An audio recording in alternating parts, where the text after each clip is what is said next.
Rain slid down the glass shelter like tears the city refused to acknowledge, pooling at my feet where my sensible flats had already surrendered to the evening's assault. Westbrook Group Home had drained every ounce of energy I possessed today. 14 children cycling through emotions I could barely contain, paperwork stacked like accusations on my desk, and funding cuts whispered in every administrative hallway. I checked my phone again. The bus was 12 minutes late. My fingers were numb. That was when I noticed the black SUV parked across the street, engine running, windows tinted so dark they swallowed the streetlight. Expensive. Wrong for this neighborhood. Wrong for this hour.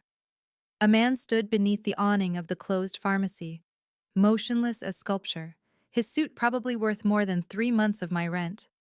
Something about him made my lungs forget their purpose. Tall, broad-shouldered, dark hair silvered at the temples despite a face that suggested he was not yet 40. He held no umbrella, seemingly indifferent to the mist that clung to his charcoal wool, like it was afraid to fully touch him. I knew him. Not personally, God no, but from newspaper headlines and whispered warnings and that segment on the evening news my roommate had made me watch last month. Alexander Sinclair. The name alone carried weight, the kind that made prosecutors stutter and witnesses relocate. I should look away. I should become invisible. Then I saw Thomas. My heart seized. The boy had slipped out again, his thin jacket inadequate against the cold, his sneakers held together with optimism and duct tape. 8 years old and already too clever about locks, too desperate about everything else. He was walking directly toward Alexander Sinclair, with the determination only children possess, the beautiful, terrible certainty that the world might actually give them what they ask for. No. No, no, no. I watched frozen as Thomas tugged on that $1,000 sleeve. The bodyguards tensed. Alexander Sinclair looked down at the child who had just touched him uninvited, and I waited for something awful to happen. Thomas spoke. I could not hear the words through the rain and my own thundering pulse, but I watched Alexander Sinclair's expression shift from cold irritation to something unreadable. Thomas spoke again, gesturing, earnest, his small face tilted up toward that dangerous one with absolute trust. Career Day. Thomas had been obsessing about Career Day for weeks. All the other kids would have someone, a parent, an uncle, anyone. Thomas had no one. He had asked me if I could pretend to be his mother, and I had explained gently that I would be there as a chaperone, but it was not the same, was it? It would never be the same. My legs moved before my brain approved the decision. I crossed the sidewalk in 4 strides and grabbed Thomas's arm, pulling him back, positioning my body between this child and the most dangerous man in the city. Alexander Sinclair's eyes found mine. Gray. No, not gray. The color of winter storms, of gunmetal, of something that had forgotten warmth existed. They dropped to my badge, still clipped to my coat. Westbrook Group Home. Social Services. His mouth curved, not quite a smile. Behind him, doors opened. Men emerged from the SUV like shadows given form. I could not breathe. I could not think. Thomas squirmed in my grip, whispering, "Please, Miss Eleanor. Please, I just need a dad for one day. Now please take a moment and subscribe to our channel and comment where you are watching from and what time is it. It is always fascinating to see where these stories get all around the world. Thank you." The silence stretched between us, filled only by rain and my own terrified heartbeat. Alexander Sinclair studied me with the patience of a predator who had never once needed to rush a kill. His guards flanked us now, close enough that I could smell expensive cologne and something darker underneath. Gun oil, perhaps, or simply menace given physical form. Thomas had stopped struggling in my grip, sensing the danger his innocent request had conjured. I waited for threats, for dismissal, for whatever violence men like this dispense to those who inconvenience them. Instead, Alexander Sinclair spoke, his voice low and smooth as aged whiskey burning down an unsuspecting throat. The boy asked me a question. I believe I owe him an answer. My arms tightened around Thomas.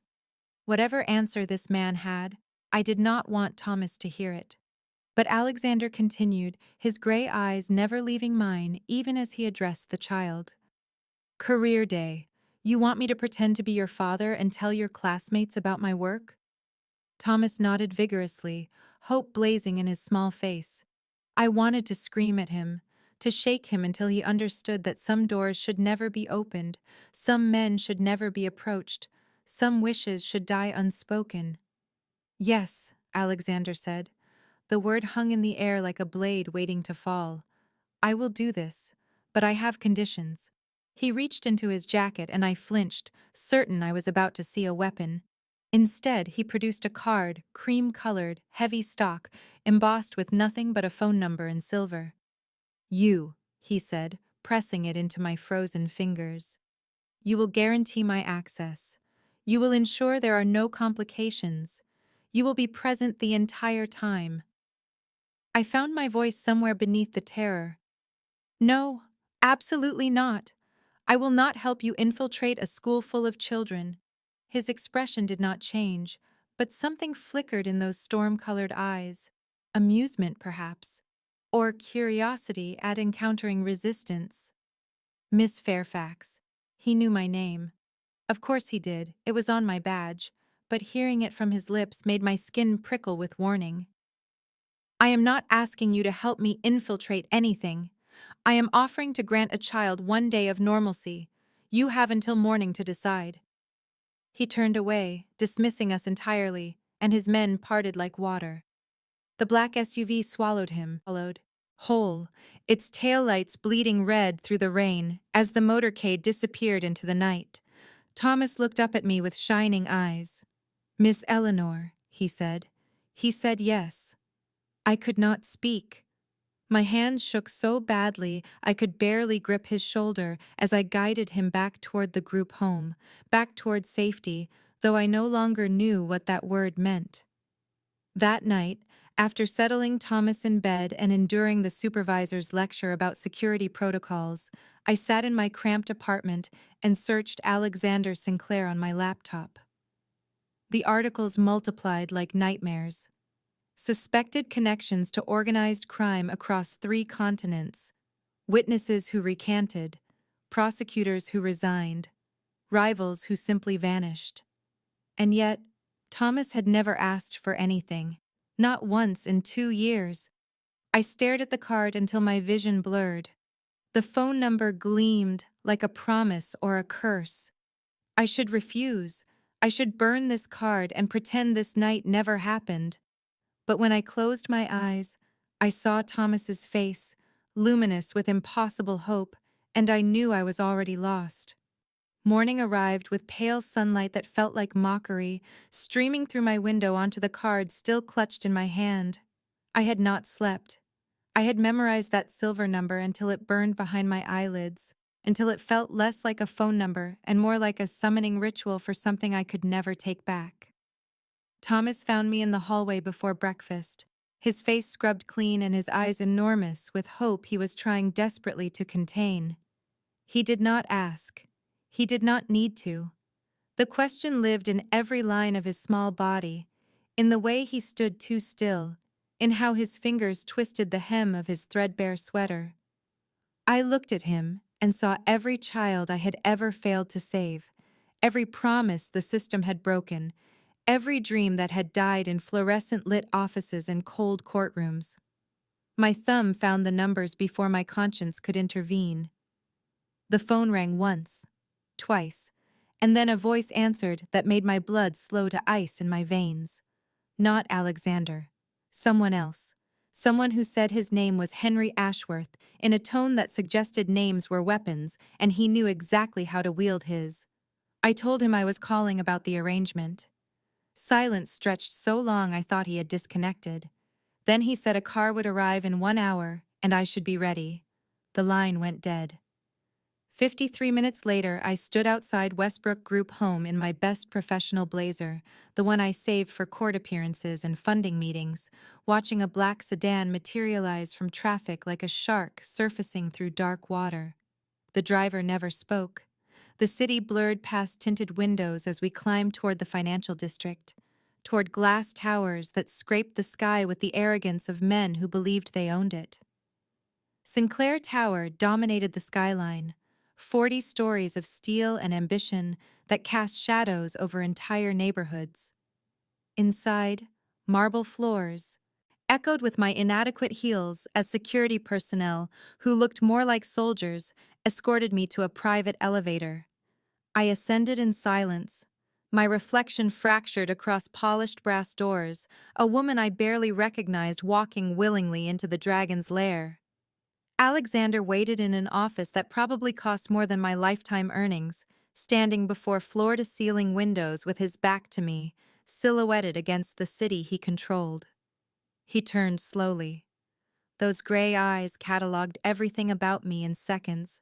My nervous hands, my lifted chin, my desperate attempt at courage. He gestured to a chair.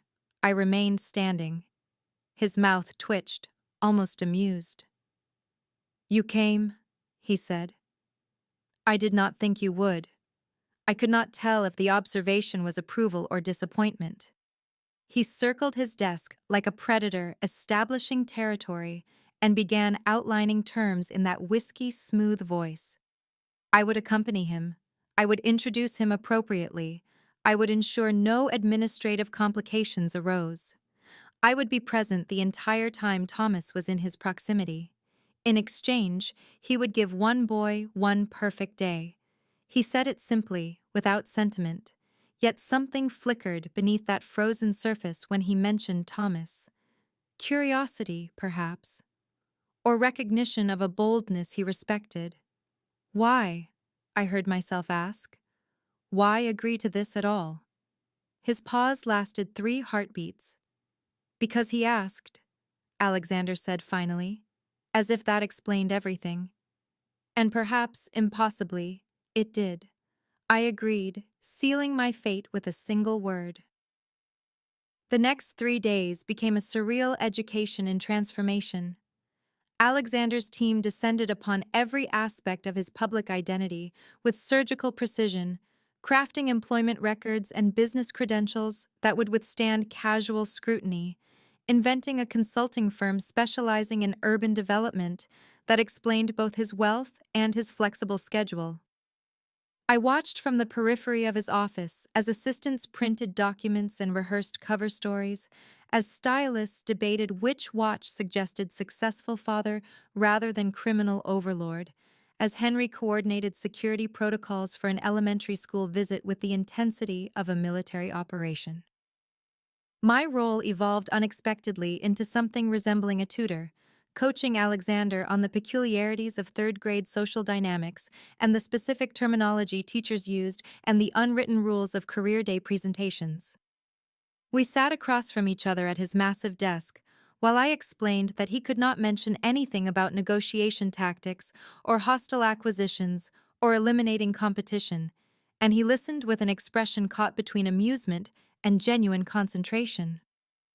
"You are suggesting I lie to children," he observed, and I felt heat rise to my cheeks as I countered that I was suggesting he be selectively truthful, which earned me the first real smile I had seen from him. A flash of warmth that transformed his severe features into something almost handsome. The verbal sparring continued through our preparation sessions, and I discovered wit beneath his menace, intelligence that matched my own, a dry humor that emerged when he thought I was being particularly naive about the world he inhabited. He asked about Thomas with what I slowly recognized as authentic curiosity, wanting to understand what made an 8-year-old boy bold enough to approach a stranger and ask such a question. And when I described Thomas as fearless in ways that broke my heart, Alexander's expression shifted into something I could not quite name. Henry watched our interactions with undisguised suspicion, his dark eyes tracking every exchange like a guard dog, uncertain whether the newcomer was friend or threat. and I felt his assessment pressing against me whenever I moved through Alexander's spaces. On the second evening, I wandered while waiting and discovered a small alcove off the main office, a quiet corner where personal items interrupted the corporate sterility. Photographs lined a low shelf, and my breath caught when I recognized a young boy in several frames, perhaps 10 years old, with Alexander's gray eyes and a smile untouched by whatever shadows had since claimed the man he would become. Questions multiplied in my mind, but I did not ask them, sensing doors that remained locked for reasons I had not yet earned the right to know. That night in my cramped apartment, I dreamed of Alexander's cold eyes and how they had warmed almost imperceptibly when Thomas's name crossed my lips. I woke with my heart racing and my sheets tangled around restless limbs, confused by the ache settling somewhere beneath my ribs. I told myself it was anxiety about career day. I told myself the flutter in my chest was fear, nothing more. I was not entirely convincing. The morning of career day dawned crisp and golden, mocking my frayed nerves with its cheerful indifference. I arrived at Westbrook Elementary 30 minutes early, pacing the sidewalk until a modest silver sedan pulled to the curb and Alexander Sinclair emerged looking nothing like the predator I had come to recognize. Gone was the severe black suit that whispered of boardroom conquests and darker dealings. In its place he wore charcoal gray, perfectly tailored but deliberately understated, a blue tie that softened his angular features, shoes polished but not ostentatiously so. He looked like a successful architect or a financial consultant, someone who attended school functions and coached Little League, someone who had never ordered violence with the same calm he used to order coffee. The transformation stole my breath in ways I refused to examine too closely. Thomas materialized from the school entrance like a small cannonball of excitement, launching himself at Alexander with a trust that made my chest ache. Alexander caught him with hands that had done terrible things, hands that now steadied a child's shoulders with surprising gentleness as Thomas talked breathlessly about his classroom and his teacher and the presentation he had prepared. I watched Alexander listen with focused attention, nodding at appropriate moments, asking questions that proved he remembered details from their limited interactions, and something dangerous shifted in my perception of him.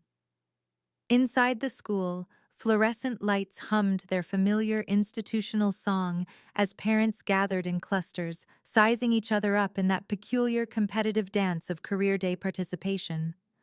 Alexander drew glances immediately, his presence commanding attention despite his efforts at camouflage, and I saw mothers lean toward each other with whispered speculation, while fathers straightened unconsciously as if recognizing a dominant force in their midst. He ignored them all, his focus entirely on Thomas as they found seats in the small plastic chairs designed for 8-year-olds. Alexander's long legs folding with an adaptability that almost made me smile. The presentations began, doctors and lawyers and one enthusiastic firefighter parading their professions before wide-eyed children, and when Thomas's turn arrived, I held my breath like I was watching someone defuse a bomb.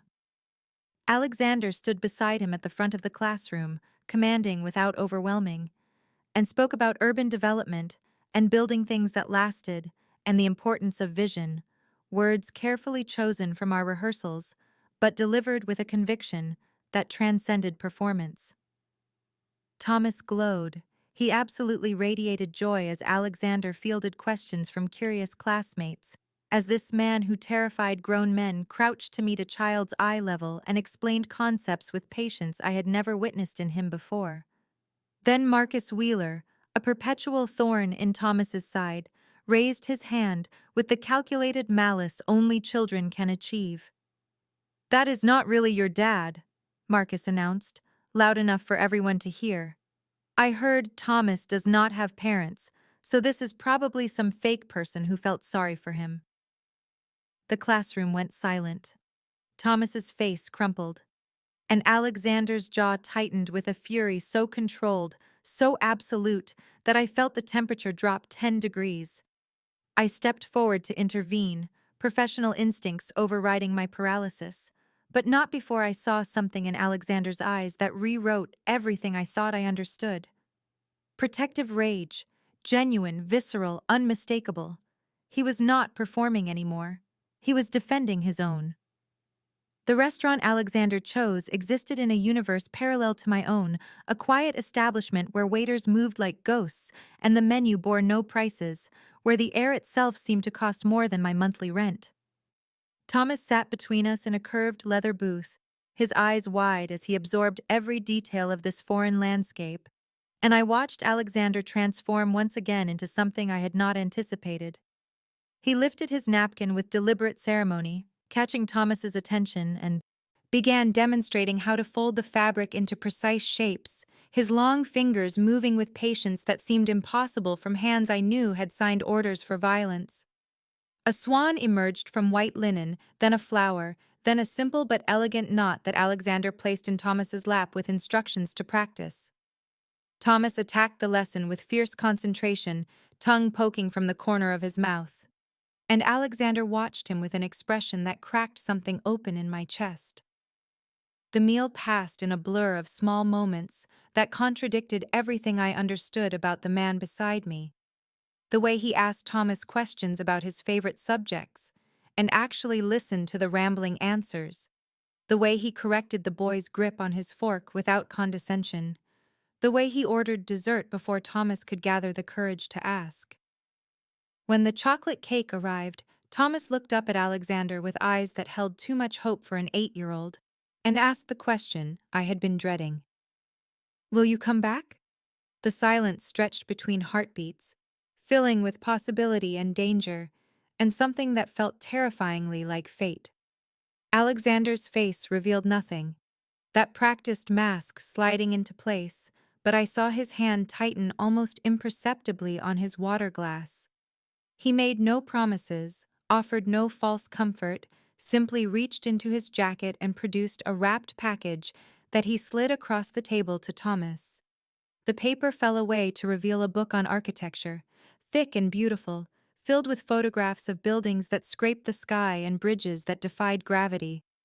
Thomas's gasp was worth more than anything in that expensive restaurant, and when he threw his arms around Alexander in an impulsive hug, I watched the most dangerous man in the city freeze before his hand came up to rest briefly on the boy's back. The drive back to Westbrook was quiet, Thomas asleep against my shoulder in the back seat, the book clutched to his chest like a treasure. Alexander sat beside his driver, but his eyes found mine in the rearview mirror with an intensity that made my skin prickle. At a red light, he half turned and asked about my work, how I had chosen this path. What kept me fighting a system designed to fail children like Thomas? I answered carefully, aware of how much I was revealing between the words. But he heard what I did not say. I could see it in the slight narrowing of his gaze, the way he nodded at pauses that contained entire histories. When we reached the group home, he walked us to the door, and as I shifted Thomas's sleeping weight, Alexander's hand brushed mine in the transfer. Accident. Coincidence. A touch that lasted 1 second too long to be meaningless. Neither of us acknowledged the electricity that arced between our skin, the current that left my fingers tingling as I carried Thomas inside. But I felt Alexander's eyes on my back until the door closed, and I knew with sudden terrifying certainty that career day was not an ending. It was a beginning neither of us had chosen. 3 days passed in fragile normalcy, each morning bringing the same routines of breakfast supervision and homework assistance and bedtime stories that had defined my life before Alexander Sinclair shattered its boundaries. I told myself the strange interlude was over, that career day had been an anomaly never to be repeated, that the dangerous man and the small boy and the woman caught between them would fade into separate futures.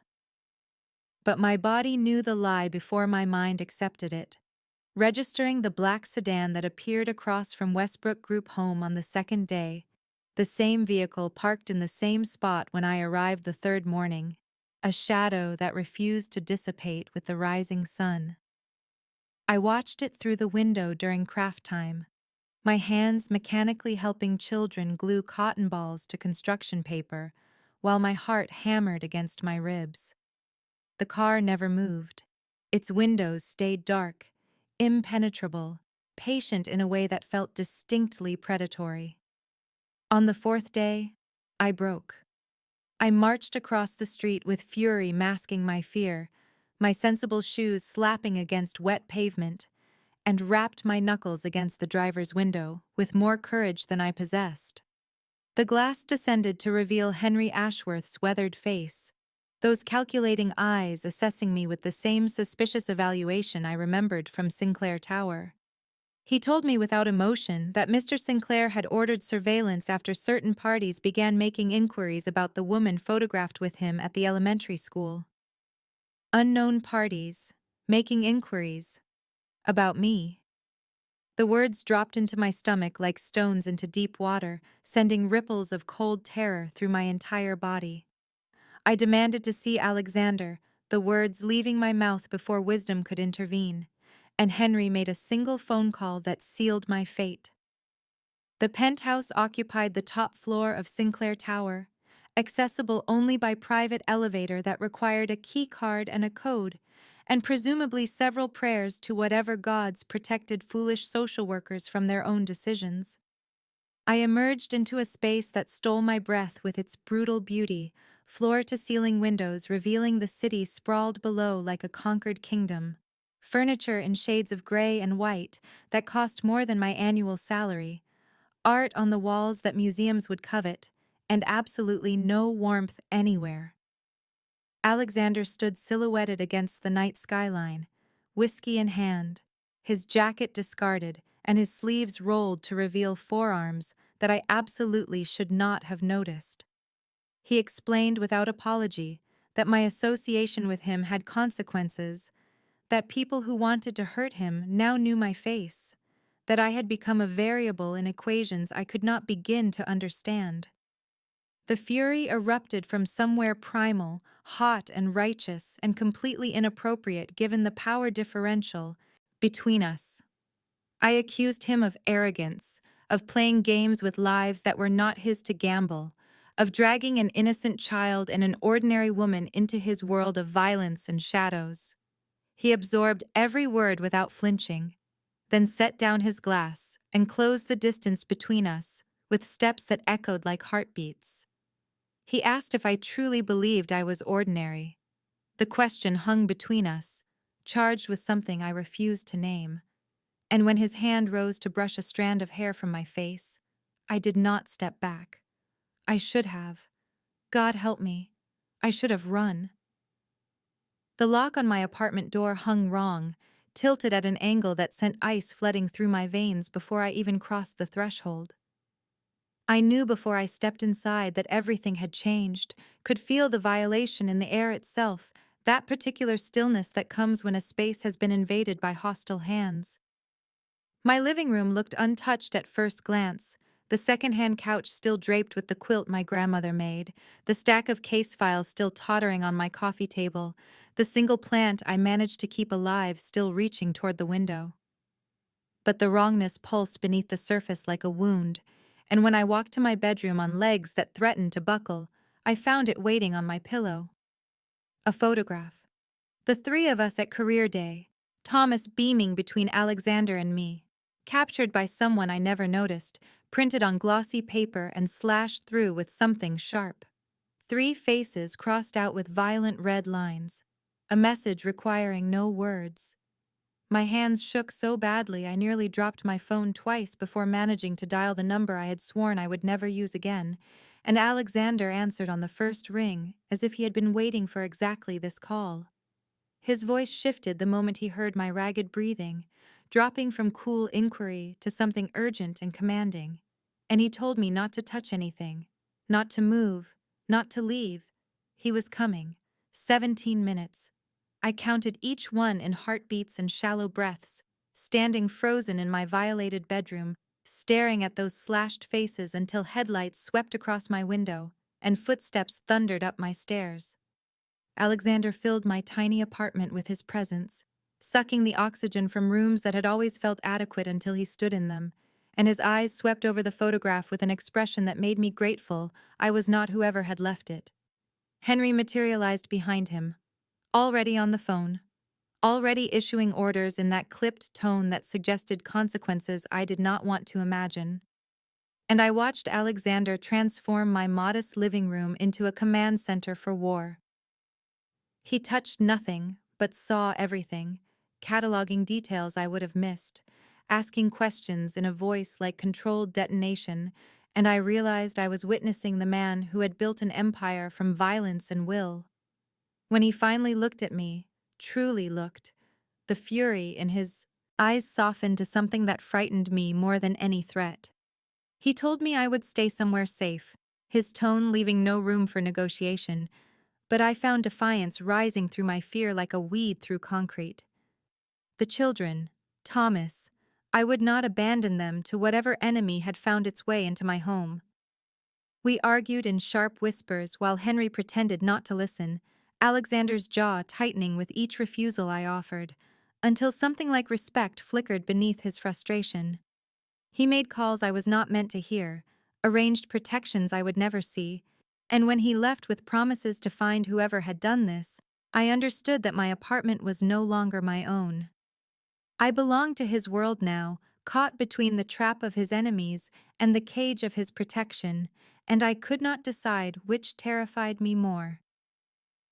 The dress Alexander sent arrived without explanation, emerald silk that cost more than my monthly rent, accompanied by a note stating only an address and a time and the assumption that I would comply. I should have refused. I should have sent it back with a message about boundaries and presumption and the impossibility of whatever he imagined existed between us.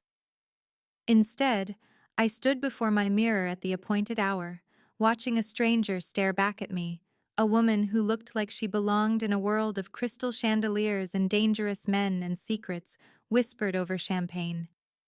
The charity gala occupied a ballroom I had only ever seen in photographs, all gilded columns and orchestral music and people who wore wealth like a second skin, and Alexander waited for me at the entrance with an expression that stopped my breath. He offered his arm without speaking, guiding me into the glittering crowd as if I belonged there, as if I had always belonged beside him, and I felt the weight of watching eyes tracking our progress across the marble floor. She appeared like a vision from a nightmare I did not know I had been having, tall and blonde and devastating in a gown that made mine look like a costume, her smile sharp enough to draw blood as she intercepted our path. Charlotte Pembroke. The name dripped from her crimson lips like poison, and her eyes catalogued every flaw I possessed before dismissing me as beneath her notice. She kissed Alexander's cheek with proprietary familiarity, her hand lingering on his lapel, and I watched something cold flash across his features before he introduced me with careful neutrality. Charlotte's attention swung to me then, assessing and lethal, and she leaned close enough that I could smell her perfume, something expensive and suffocating and designed to make other women feel inadequate. She warned me that Alexander destroys everyone who gets close, her voice honeyed and cruel, her smile never wavering as she detailed the wreckage he leaves behind, the women who loved him and found themselves discarded, the allies who trusted him and found themselves buried. I should have believed her. I should have heeded the venom beneath her sweetness, the calculation in her perfect features, but something in the way Alexander watched our exchange told me her version held omissions larger than any truth. Later, in a quiet alcove where the music faded to a distant hum, he explained that Charlotte had been his fiancée, an alliance arranged by families who traded power like currency, and that the ending had been neither clean nor complete. He did not say more. He did not need to. I sensed the shape of secrets he guarded, doors he kept locked, even from himself, and I understood that some wounds require darkness to survive. When he led me to the dance floor, ostensibly for appearances, his hand found the small of my back, with a heat that radiated through silk and skin and bone, and I forgot Charlotte and her warnings and every reason I should not be here. His eyes held mine as we moved together, and the room dissolved into irrelevance, the music becoming heartbeat, becoming breath, becoming the impossible gravity between two people who should never have met. Charlotte watched from across the ballroom with hatred crystallizing in her beautiful face, and I knew with sudden certainty that I had made an enemy who would not forgive or forget. I should have been afraid. Instead, I stepped closer to Alexander, choosing danger, choosing him, letting the world witness what I could no longer deny. The visits became a ritual I pretended not to anticipate, Alexander arriving at Westbrook twice each week with the punctuality of a man who commanded time itself, always finding reasons to linger after Thomas had exhausted his stories and his energy. I watched their bond deepen through small moments that accumulated like evidence against everything I thought I knew. Alexander teaching Thomas to play chess with a patience that seemed borrowed from someone else entirely. Alexander listening to Thomas describe his architectural dreams as if they mattered more than empires and enemies and the weight of a name that made grown men tremble. My walls crumbled in increments I measured only in retrospect, each smile Alexander coaxed from Thomas chipping away at the fortress I had built around a heart too battered by loss to risk anything more. The night everything changed began like any other, Alexander departing after dinner with Thomas, while I walked him to the entrance as propriety demanded. But instead of his car waiting at the curb, I found only empty darkness, and the man himself paused on the steps, watching me with an expression I could not decipher.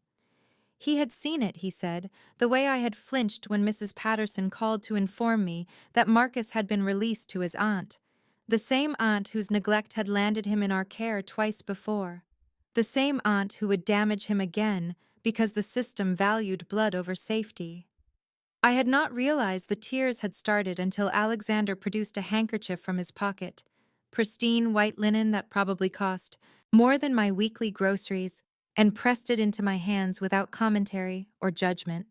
He sat beside me on the cold concrete steps, his expensive suit be damned, and he waited in a silence that asked nothing and offered everything.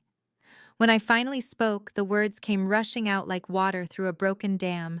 Marcus and the dozens like him I had failed to save, the children I loved who were returned to monsters wearing family faces, the grinding futility of fighting a system designed to perpetuate its own failures. He listened without interrupting, without offering solutions or platitudes, simply bearing witness to the grief I had never allowed myself to voice. Then he spoke of Daniel, his brother. Younger by 4 years and dead by 12, caught in the same machinery of negligence and bureaucratic indifference that had chewed up Marcus, and would chew up countless others. The photograph in his office. The boy with Alexander's eyes and a smile that never had the chance to harden into armor. The system had failed Daniel, placed him with a foster family that collected checks and dispensed bruises, and by the time Alexander had accumulated enough power to intervene, there was nothing left to save except a grave to visit and a rage to nurture. I understood then why Thomas had broken through defenses that had withstood everything else, why a ruthless man had agreed to an impossible request from a fearless child. I took his hand without thinking, my fingers threading through his, and he did not pull away. We sat in silence as the night deepened around us, two people shaped by the same broken world, finally allowing ourselves to be seen. The convoy moved through the city like a dark river, 3 vehicles in formation, and I sat beside Alexander in the middle car, watching streetlights paint shadows across his face, while my mind still echoed with the weight of his confession about Daniel and the warmth of his hand that had held mine until the cold forced us inside. I should not have been there. I should have been safe at my apartment with its stationed guards I pretended not to notice, but Alexander had insisted on driving me home personally, and I had not found the strength to refuse. Not after the walls between us had crumbled into something terrifying and tender. The first shot shattered the windshield of the lead car. Time fractured into jagged pieces, the screech of brakes and the thunder of gunfire, and Alexander's body slamming into mine as he forced me down against the leather seat, his weight a shield between me and the chaos erupting around us. I heard shouting, Henry's voice barking commands through the radio, the percussion of weapons I had only ever seen in movies now deafening in their reality. Glass rained down like deadly snow. Alexander covered my head with his arm, his breath hot against my ear as he murmured words I could not process, instructions or reassurances or prayers. I could not tell the difference through the roaring in my skull. The car lurched forward, our driver executing maneuvers that threw us against the doors, and I caught a glimpse through the shattered window of masked figures and muzzle flashes and one of Alexander's men falling. Then his body jerked against mine, and he made a sound I will hear in nightmares until I die, a grunt of surprised pain that told me everything I needed to know. His blood was warm and wet and wrong, soaking through his sleeve onto my hands as I clutched at him in the darkness, screaming his name while the battle raged beyond our fragile metal shell. The silence that followed the gunfire felt louder than the violence itself. Henry's face appeared at the door, grim and efficient, reporting that the threat had been neutralized, and Frederick Montague's signature was all over the attack. I barely heard him. I was staring at Alexander's arm, at the furrow carved through flesh and fabric where a bullet had grazed deep enough to matter, at my hands painted crimson with evidence of how close I had come to losing him. The safe house was cold and clinical, a place designed for exactly these moments, and my fingers trembled so violently I could barely thread the needle Henry placed in my palm. Alexander sat motionless as I cleaned the wound and stitched the torn skin, his eyes never leaving my face, with an intensity that stole my breath, and my objections, and my carefully constructed reasons why this could never work. I demanded to know why I mattered to him, and my voice broke on the question, and he stared at me for an eternity, before his hand came up to cup my jaw, and he kissed me with a desperation that tasted like blood and choice, and the terrifying sweetness of surrender. Morning arrived like a verdict, gray light filtering through unfamiliar windows, and I lay motionless in the safe house bed, listening to Alexander breathe beside me, while the magnitude of what I had allowed crashed over me in waves of panic that tightened my chest and stole the air from my lungs. I had kissed him. I had kissed a crime lord with his blood still wet on my hands, and I had meant it with every fractured piece of my foolish heart. And now I did not know how to exist in a world where that truth lived alongside everything else I was supposed to be. He stirred when I slipped from the sheets, his eyes opening with an alertness that reminded me he had survived this long by never truly sleeping. And I watched him catalog my expression, my distance, the way I wrapped my arms around myself like armor. He did not reach for me.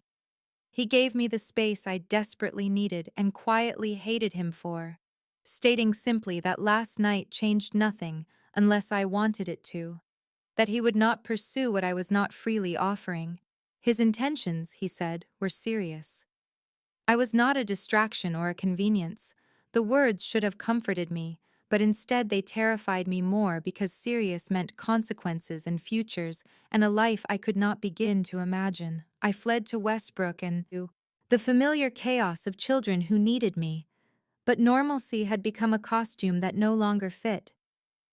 Mrs. Patterson called me into her office before lunch, her face tight with professional concern as she slid a newspaper across her desk. A society column featuring photographs from the charity gala with Alexander's hand on my waist, and speculation about the mysterious woman accompanying the infamous Sinclair. Charlotte Pembroke had been quoted extensively, her poisonous insinuations wrapped in plausible deniability, suggesting I had compromised my professional ethics for access to wealth and power.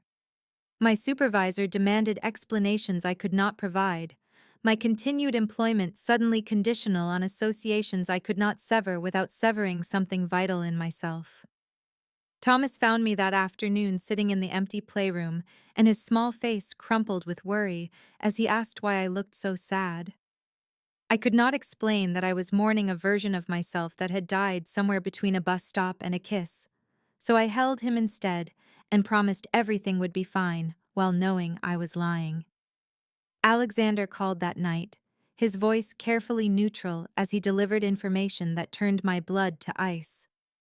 Frederick Montague had declared open war, resources mobilizing, old alliances activating, and I had become leverage in a conflict I barely understood.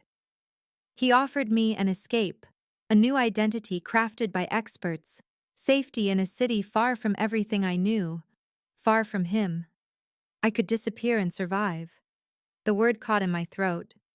No. If I ran, Thomas would lose the only father figure who had ever chosen him. If I ran, I would lose the only man who had ever seen me. I would stay and fight, even without knowing how, because some choices are made not with wisdom, but with the stubborn refusal to abandon love.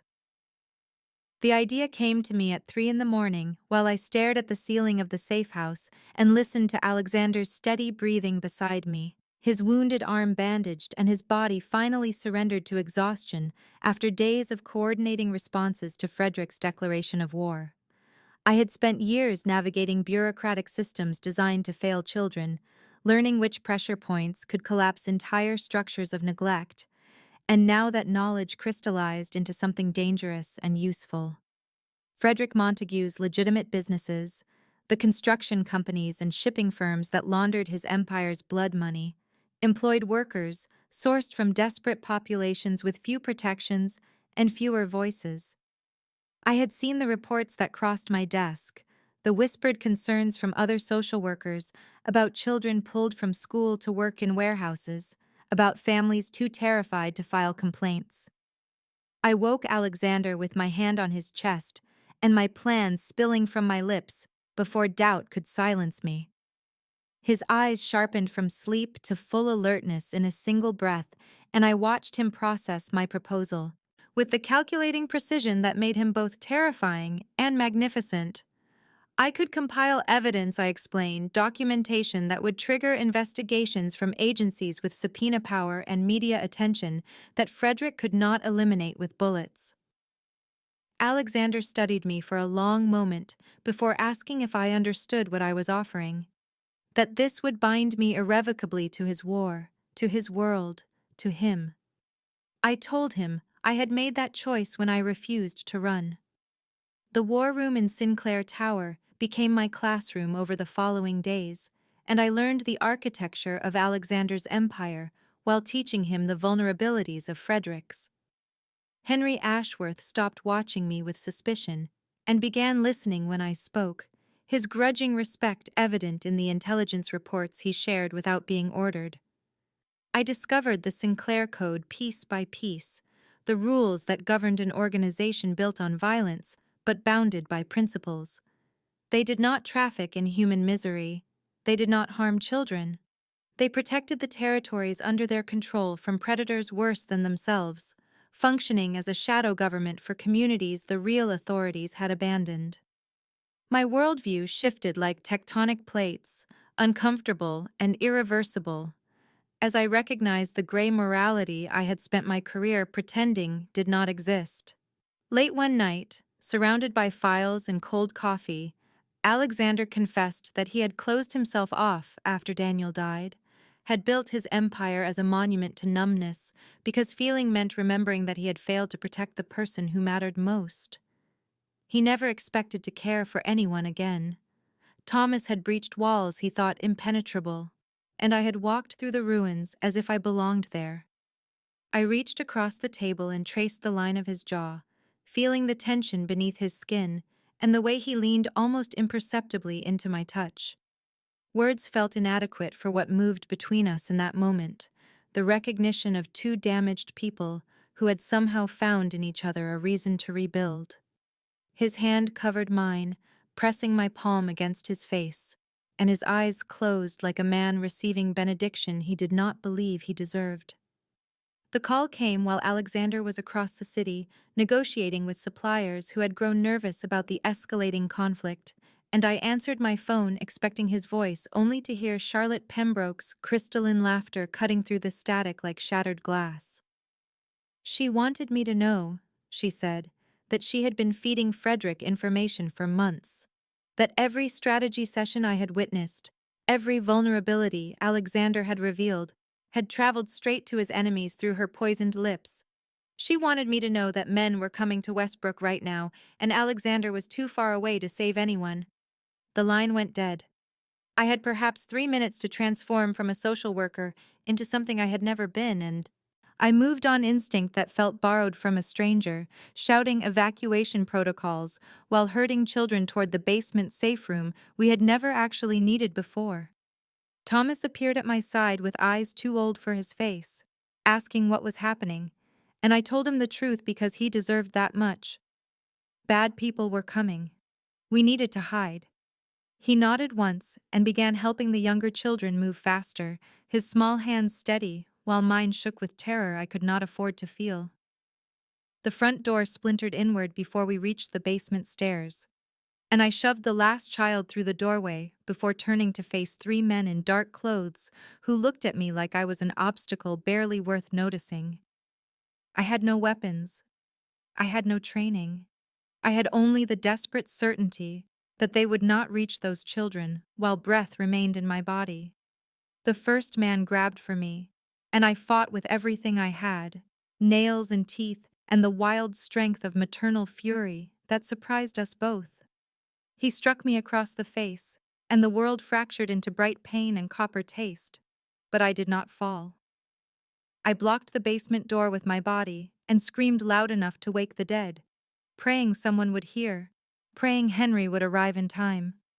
The second blow caught my ribs and I crumpled but still did not move from the doorway, some primitive part of my brain understanding that they would have to kill me to pass. Through the ringing in my ears I heard gunfire, shouting, the sounds of violence that had become horrifically familiar. And then Henry was there, his face splattered with blood that was not his own, pulling me away from the door while his men secured the building. I was still conscious when Alexander arrived, barely, and I watched his composure shatter like I had never seen it break before. He dropped to his knees beside me, gathering me against his chest with hands that trembled, whispering promises into my hair that sounded less like comfort and more like sacred oaths of vengeance against anyone who had dared to touch me. Charlotte had fled to Frederick, Henry reported. The war had escalated beyond strategy into something personal and vicious. But Alexander was not listening. He was holding me like I was precious, like I was his. And I realized through the haze of pain that I had become both his greatest vulnerability and his fiercest reason to fight. The elevator doors opened onto the penthouse level of Sinclair Tower, and I stepped into a world that felt like a beautiful prison, all gleaming marble floors and floor-to-ceiling windows that showcased the city sprawling beneath us, like a kingdom awaiting its ruler. Thomas clutched my hand with fingers still trembling from the violence he had witnessed, and I pulled him closer as Alexander guided us through the entryway with his palm warm against the small of my back. My ribs ached where the blow had landed, purple bruises blooming beneath my shirt like dark flowers, but the physical pain felt distant compared to the sharp awareness that Westbrook was no longer safe, that the place I had dedicated my life to protecting had become a liability simply because I existed within its walls. Alexander had not asked my permission. He had issued a statement wrapped in the illusion of choice, explaining that I could remain at the group home and watch the children become targets, or I could accept his protection and give them a chance at safety. The other children had been distributed among foster placements, his organization vetted personally, temporary arrangements until the threat passed, and I had watched them go with guilt, clawing at my throat because I could not protect them all. But Thomas stayed. Thomas belonged with us now, a truth none of us had spoken aloud, but all of us understood. The penthouse swallowed us into its cold elegance, and I resisted the gilded cage, even as I recognized the necessity of its bars. Alexander showed Thomas to a room that had been prepared with architectural books lining the shelves and building blocks arranged on a desk by the window, and I watched the boy's eyes widen with wonder as he explored a space designed specifically for his interests. Someone had paid attention. Someone had cared enough to notice what a forgotten child loved. That someone stood beside me with his wounded arm bandaged beneath his tailored sleeve, watching Thomas with an expression I was learning to read, the softness he only permitted when he thought no one observed him closely. Over the following days, I witnessed Alexander transform in ways that stole my breath and terrified me with hope. He sat with Thomas each evening reviewing homework I did not know orphans still completed during war. He answered endless questions about buildings and bridges and the mathematics of making impossible structures stand. He became paternal in a way that seemed to surprise him as much as it amazed me, gentleness emerging from beneath his armor like spring growth through frost. At night we shared his bed and found solace in each other, bodies tangled together in the darkness, while the city glittered beyond the windows like scattered diamonds. I asked him once what his plans were, how this war would end, and he outlined the endgame with clinical precision. Neutralize Frederick, expose Charlotte, secure a peace that would hold. I listened to him describe violence like business strategy, and wondered when that had stopped horrifying me. Then I asked the question that truly mattered, the one that kept me awake even in his arms. What happens to me when this ends? He turned to face me in the darkness, his hand finding my cheek with a tenderness that contradicted everything the world believed about him. He said I would decide. Always my choice. Whatever I wanted, wherever I wished to go, whoever I chose to become. He would provide resources and protection regardless of whether I stayed or left. The decision belonged to me, alone. I searched his eyes for deception and found only the terrifying vulnerability of a man who had learned that loving meant risking loss. I believed him, and that belief felt more dangerous than any threat Frederick Montague could devise. The evidence I had gathered through months of careful documentation began its work like slow poison spreading through Frederick Montague's empire, and I watched from the safety of Sinclair Tower as investigators descended upon his legitimate business fronts with warrants and questions he could not answer without incriminating himself further. His construction companies faced allegations of child labor violations that I had meticulously compiled from social services records and witness statements. His shipping operations drew scrutiny for safety violations that masked darker activities, and his charitable foundations revealed themselves as elaborate money laundering schemes once auditors began examining the numbers I had flagged. Frederick's carefully constructed facade of respectability crumbled piece by piece, and each news report detailing another investigation felt like a small victory in a war I had never imagined myself fighting. Alexander tracked the destruction with satisfaction tempered by caution, explaining that desperate men became unpredictable men, and Frederick Montague had built his entire identity upon the illusion of legitimacy that was now dissolving before his eyes. The call came on a Tuesday evening, while Thomas practiced architectural sketches at the kitchen table, and I pretended to read a novel while actually watching Alexander pace before the windows with his phone pressed to his ear. Frederick wanted a meeting. Neutral ground. Tomorrow night. A trap, Alexander said flatly after ending the call, but also an opportunity to end this permanently if handled correctly. I understood what he meant without requiring explanation, understood that tomorrow might bring resolution or catastrophe with nothing certain between those extremes. I insisted on accompanying him, and the argument that erupted shook the penthouse walls with its intensity. He could not lose me. The words tore from him like confession, his composure fracturing as he gripped my shoulders and forced me to understand what I meant to him, what my death would do to whatever remained of his capacity for feeling. I could not let him face this alone. My response matched his desperation, my hands fisting in his shirt as I refused to become someone who waited safely while the man she loved walked into danger. We compromised eventually, exhaustion and stubbornness finding middle ground. I would monitor from a secure location nearby, close enough to coordinate with Henry's team but removed from the immediate threat. Alexander hated it. I hated it. But neither of us could bear the alternative.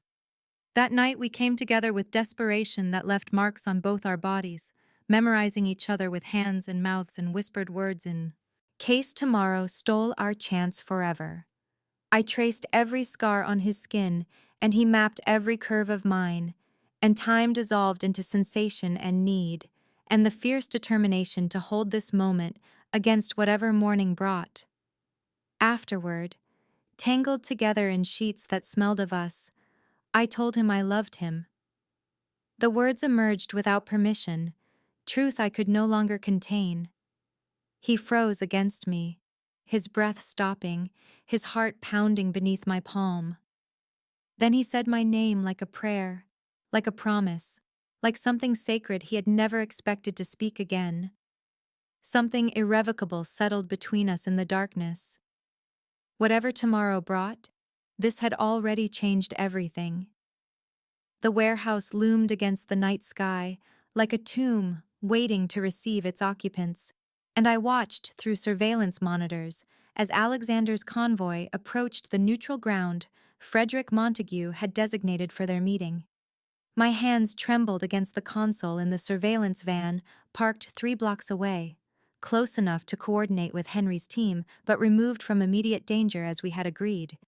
Though every instinct screamed at me to abandon caution and place myself between Alexander and whatever trap awaited him inside those corrugated metal walls. The feed showed him exiting his vehicle with the controlled grace of a predator entering hostile territory, his shoulders squared beneath his dark coat as he walked toward the entrance flanked by 4 of his most trusted men, while Henry remained in position nearby, commanding the hidden forces we had strategically placed throughout the surrounding buildings. Frederick waited inside, his silver hair gleaming under harsh industrial lighting, and beside him stood Charlotte Pembroke with triumph painted across her beautiful features like war paint adorning a conqueror. I heard their voices through Alexander's concealed microphone, Frederick's cultured tones dripping with false civility as he welcomed his rival to what he clearly intended to be an execution. Then Charlotte began speaking, and the revelation that spilled from her crimson lips turned my blood to ice in my veins. She had fed information both ways, playing Frederick and Alexander against each other from the beginning, manipulating the war she pretended to flee while positioning herself to inherit whatever remained when the powerful men destroyed each other. Frederick's expression shifted from satisfaction to fury as he realized he too had been deceived. But his rage found a convenient target in Alexander, who stood motionless as guards raised their weapons. The first shot came from Henry's team, shattering windows and plunging the warehouse into chaos as muzzle flashes illuminated the darkness like deadly lightning. I watched Alexander move with lethal efficiency, eliminating threats with the cold precision I had witnessed before, but never fully accepted as part of the man I loved. Then a guard I had not seen emerged from shadows behind him, and the gunshot that followed tore through my world as Alexander staggered, his hand pressing against his side as crimson bloomed between his fingers. I was running before conscious thought could intervene, abandoning the van and sprinting through streets that blurred past me like watercolors dissolving in rain. I heard Henry shouting through my earpiece to stay back, heard the ongoing battle erupting from the warehouse, but nothing existed except the desperate need to reach Alexander before death claimed him. I found him collapsed against a concrete pillar, his men forming a protective barrier while Frederick fled through a back exit with the few guards who remained loyal. Charlotte knelt nearby in handcuffs, her smugness replaced by terror as she realized her schemes had delivered her into Sinclair hands. But I saw only Alexander, his face pale beneath the harsh lighting, his smile somehow still present as I dropped beside him and pressed my hands against the wound that pulsed hot blood between my fingers. Sirens wailed in the distance, growing closer as the world narrowed to his heartbeat beneath my palms and his eyes holding mine with fierce determination. He would not die here. I would not permit it. He smiled at me, bloody and broken and somehow victorious, whispering that Frederick had escaped, but it did not matter because Charlotte would tell them everything now. I told him to stop talking and focus on breathing and not dying because I had not survived loving him only to lose him in a warehouse that smelled of gunpowder and rust. His hand found mine, slick with his blood, and he squeezed with strength that promised he intended to keep the vows we had not yet spoken.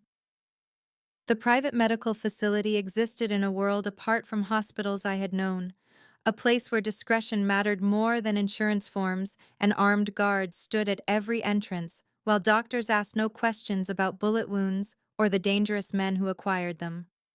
I stayed at Alexander's bedside through the surgery that removed the bullet lodged dangerously close to his spine, through the hours of unconsciousness that followed, while machines beeped steady rhythms I learned to interpret as promises he would survive, through the first flutter of his eyelids when anesthesia released its grip, and his gaze found mine with immediate recognition that made my heart stutter with relief. Henry brought reports between visits, clinical accounts of Charlotte's interrogation that revealed the depth of her betrayal and the location of Frederick's final sanctuary, a fortified estate outside the city where he had retreated to lick his wounds and plan revenge he would never live to execute. I did not ask what Henry intended to do with that information. I did not need to ask. Alexander's hand found mine when Henry left to lead the assault, his grip weak but determined, as he made me promise to stay with him rather than following Henry into violence I had no training to survive. I promised, and I meant it, because somewhere in the chaos of falling in love with a crime lord, I had learned the difference between bravery and foolishness. The news of Frederick Montague's death reached us through Henry's terse phone call, a single sentence confirming the war had ended and the threat that had consumed our lives for months no longer existed. Alexander exhaled slowly, his eyes closing not in sleep, but in something like prayer, gratitude perhaps for survival none of us had been certain to achieve. I processed everything in fragments over the following days, the violence I had witnessed and enabled, the loyalty that bound Alexander's people together like family, the love that had grown in impossible soil and somehow flourished despite every reason it should have withered.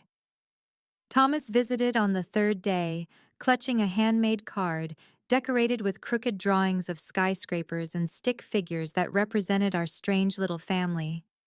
He approached the hospital bed with uncertainty that broke my heart, fear that Alexander would not want him now that the danger had passed and the pretense had ended. Alexander reached for him with his uninjured arm, pulling Thomas close despite the pain the movement caused, whispering that he had a question to ask, if Thomas felt brave enough to answer honestly. Thomas nodded solemnly. Alexander asked if Thomas would consider making their arrangement permanent, not pretending anymore, but truly becoming his son, living with him and Eleanor in a home they would build together. Thomas cried without sound, tears streaming down his small face as he nodded frantically and buried himself against Alexander's chest. I cried too, unable to contain the emotion that swelled beyond my capacity to suppress it. Alexander met my eyes over Thomas's trembling shoulders, and I watched him blink rapidly, his jaw tightening against his own response to the moment. When Thomas finally asked if Alexander was crying too, he claimed his eyes were merely tired from medication, his voice rough with the lie we all recognized and accepted. The war was over. The family had begun. Months passed like water finding its natural course, reshaping everything it touched while appearing to change nothing at all. And I watched Alexander transform his empire with the same methodical precision he had once applied to eliminating rivals, dismantling the criminal infrastructure piece by piece while building legitimate enterprises in its place. The Sinclair Foundation emerged from the ashes of his former operations, a philanthropic endeavor that funded group homes and youth programs throughout the city, and I found myself at its helm with resources I had never imagined possible during my years of struggling to help children with budgets that barely covered necessities. Thomas flourished in ways that stole my breath each time I witnessed them, his nightmares fading as stability replaced the chaos that had defined his young life, his laughter, filling the penthouse that had once felt cold and sterile but now overflowed with toys and books and evidence of a child genuinely loved. The adoption papers had been finalized on a Tuesday morning that felt like any other until it did not.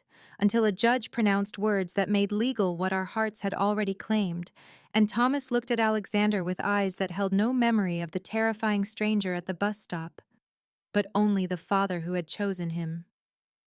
He called Alexander Dad without hesitation now, the word falling from his lips with casual ease that never failed to make Alexander pause. A momentary stillness that I had learned to recognize as him absorbing joy he had never expected to feel. I watched them at breakfast on a morning that seemed ordinary, Thomas explaining his latest architectural drawing with passionate detail, while Alexander listened with genuine interest, his coffee forgotten as he traced the lines his son had sketched with careful attention. My heart swelled with something too large for my chest to contain. Love that had grown from impossible soil and survived storms that should have destroyed it.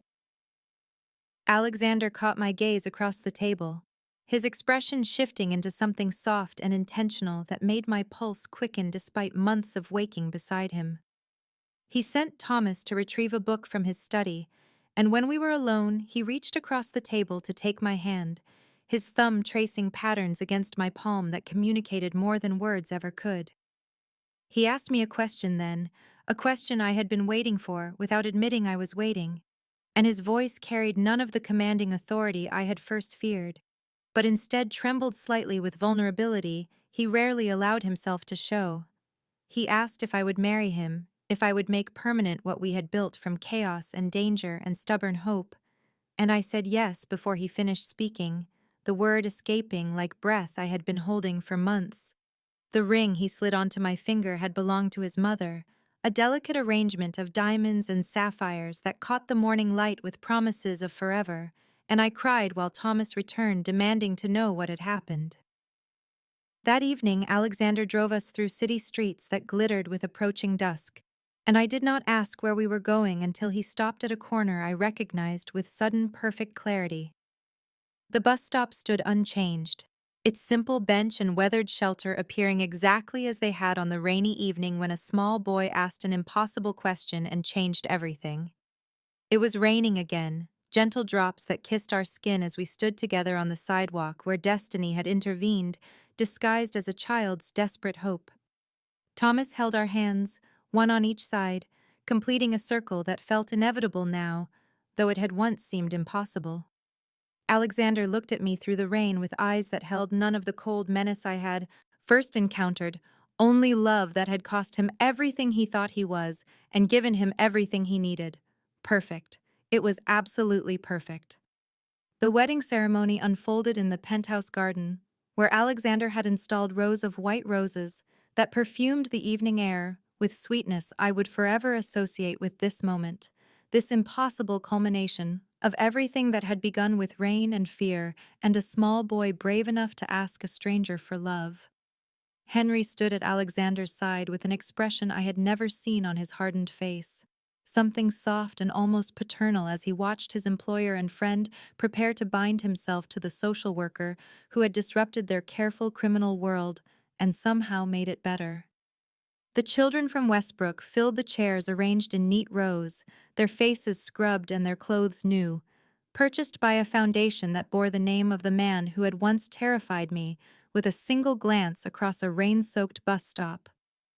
Thomas walked the aisle before me with such solemn concentration that I nearly laughed through my tears, his small hands clutching the rings as though they contained the weight of everything we had survived to reach this moment. I wore simple white silk that moved like water when I walked, and Alexander watched me approach with an expression that stripped away every defense I had ever built, leaving only the truth of what we had become to each other through violence and tenderness and choices that should have destroyed us, but instead forged something unbreakable. His vows were brief and devastating. Promises spoken in that voice I had first heard issuing commands to dangerous men, but now heard whisper my name in darkness like prayer. Commitments to protect and cherish and choose me every day for whatever time we were granted in this unpredictable life we had built together. My vows trembled on my lips, but emerged steady. Declarations of love I had fought against and surrendered to, and finally embraced, with my whole shattered and reconstructed heart. When Alexander kissed me to seal our marriage, the children cheered and Thomas bounced with excitement, and Henry cleared his throat in a way that suggested emotions he would never admit to feeling. Later, when the celebration had quieted and our guests had departed with full stomachs and happy tears, I found Alexander on the balcony where we had stood so many times before, the city glittering below us like a kingdom we had claimed not through conquest but through survival. I asked him if he ever regretted that day at the bus stop, when a small boy tugged his sleeve and asked an impossible question that set everything in motion. He pulled me against him, his arms circling my waist with possessive tenderness, and answered against my lips with words that rewrote everything I thought I understood about fate and choice and the strange alchemy of love. That day he was not pretending to be anything, he murmured. He, becoming something he had forgotten he could be, and Thomas had seen it before he could hide it. I finally understood then, standing in the arms of my husband with our son sleeping peacefully in his new bedroom below, and our future stretching before us, uncertain, but unquestionably ours. Some families are born into blood and obligation, and never escape the patterns carved for them by circumstance. But others are chosen at bus stops in the rain by brave little boys who refuse to accept loneliness as permanent, by terrified social workers who choose love over safety, by dangerous men who discover themselves capable of extraordinary tenderness when someone small and hopeful reaches for their hand. We were the second kind. We were the chosen kind, and we were finally, irrevocably, perfectly home.